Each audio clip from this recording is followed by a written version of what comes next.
हुजूर अकरम सल्लल्लाहु अलैहि वसल्लम पैदाइशी दिन का इस्तिकबाली प्रोग्राम चल रहे हैं और चांद दिखे 12 रबीउल अव्वल का तब भी शुरू हुआ, पूरा दुनिया खुशी मना रहे। उसमें हमें एक 3 महीना पहला ऐसा में हमारा ज़मीर अहमद साहब का बैठ के मैं ये बता रहा था, साहब ये साल 1,500 साल का एक पैदाइशी दिन है। पूरे उलमा लोग ये चाह रहे एक आलमी मिलादुन नबी हमें बनाएंगे, इंटरनेशनल मिलाद प्रोग्राम करेंगे। तब उन्होंने पूछा वो कैसा है करके बोले, मैं इसका बारे में बताया।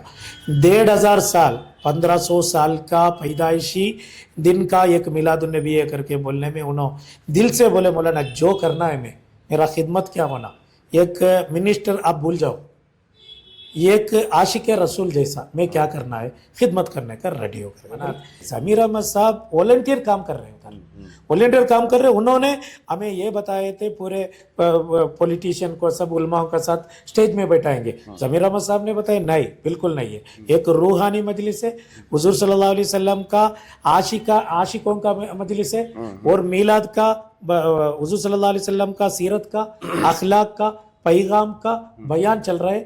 और ವರ್ಲ್ಡ್ ಮೋಸ್ಟ್ ಜಾಗತಿಕ ಮಟ್ಟದ ಅತಿ ದೊಡ್ಡ ನಾಯಕರು ಭಾಗವಹಿಸುವಂತಹ ಒಂದು ಕಾರ್ಯಕ್ರಮ, इसलिए वो प्रोग्राम में पॉलिटिशियन कौन भी ये स्टेज में नहीं बैठना, हमें भी स्टेज में नहीं बैठना। हमारा कमेटी वाले रिक्वेस्ट करें कुछ लोगों का हमें स्टेज में बैठाएंगे, उन्होंने बोले नहीं, अगर सीएम और डीसीएम सब आए तो स्टेज में 5 मिनट बात करने को मौका दियो, क्योंकि स्टेट का सीएम और डीसीएम है, उन्होंने आ रहे, उनको एक 5 मिनट बात करने का बाकी पूरे लीडर नीचे बैठेंगे और पूरे नीचे बैठेंगे। ज़मीर अहमद साहब खुद वो डिಸಿಷನ್ लिए। 1500ನೇ ಜನ್ಮದಿನ ಹುಜೂರ್ ಸಲ್ಲಲ್ಲಾಹು ಅಲೈಹಿ ವಸಲ್ಲಂ ಇದು, ಈ ಒಂದು ಭಾಗ್ಯ ನಮಗೆ ನಮ್ಮ ಮಕ್ಕಳಿಗೂ ಸಿಗೋಕೆ ಸಾಧ್ಯ ಇಲ್ಲ।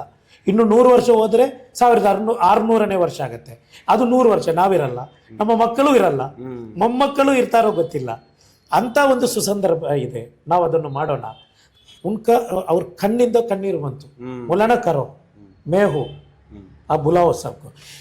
अब तक मैं बता रहा हूँ, कैबिनेट मिनिस्टर है, कम से कम 15 मीटिंग अटेंड करेगा उलमाओं का साथ, कितना शौक और कमिटी का साथ।